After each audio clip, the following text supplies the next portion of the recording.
সরকার 1 জুলাই 2025 সালে অনেকগুলি পরিবর্তন ঘোষণা করেছে।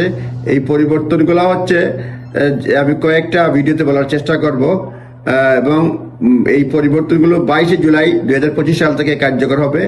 Salary changes taking effect from 22 July 2025। 22 July থেকে ওয়ার্ক পারমিটে স্যালারি যে পরিবর্তন হবে সেগুলির মধ্যে রয়েছে মিনিমাম জেনারেল স্যালারি থ্রেশহোল্ড 38,700 থেকে 41,700 হবে। মিনিমাম জেনারেল স্যালারি থ্রেশহোল্ড 38,700 থেকে 41,700 হবে, বাড়বে আর কি।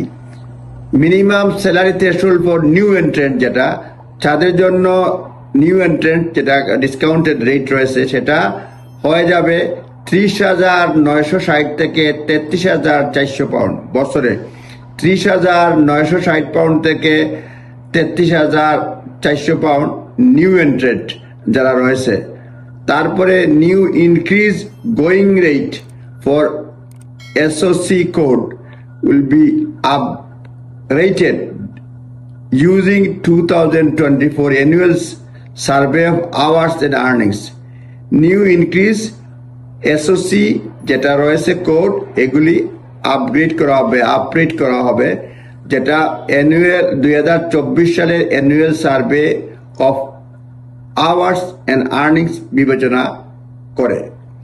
তারপরে হচ্ছে skill requirement taking effect from 22 July 2025। Skill requirement যেগুলি পরিবর্তন হবে, স্কিল সেটা হচ্ছে increase require skill level for skill worker visa for RQF from RQF level 3 যেটা approximately A level to RQF level 6 যেটা অ্যাপ্রক্সিমেটলি গ্রাজুয়েট লেভেল।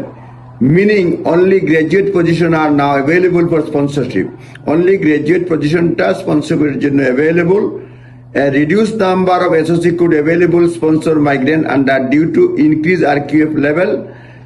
যার ফলে 180টা eligible occupation for sponsorship বাতিল হয়ে যাবে। সুতরাং স্কিল 22 জুলাই 2025 সাল থেকে যে পরিবর্তনটা আসবে সেদের মধ্যে স্কিলসের ক্ষেত্রে আরকিউএফ লেভেল 3 থেকে বেড়ে এটা হবে আরকিউএফ লেভেল 6। এটার অর্থ হচ্ছে only graduate position R available for the sponsorship, অর্থাৎ গ্রাজুয়েট লেভেল ইকুইভ্যালেন্ট থাকতে হবে। আর এসওসি কোড 180টা বিলুপ্ত হয়ে যাবে নতুন ক্রাইটেরিয়া যখন আরকিউএফ লেভেল ইফেক্টিভ হবে 22 জুলাই থেকে। নিজ দায়িত্বে দেখে নেবেন স্যালারি মানে চেঞ্জেস এবং স্কিল রিকোয়ারমেন্ট চেঞ্জেস যেটা 22 জুলাই থেকে হবে। আপনাদের সঙ্গে আবার কথা হবে। ধন্যবাদ। এক্সপার্ট ওপিনিয়ন নিয়ে অ্যাপ্লিকেশন করবেন।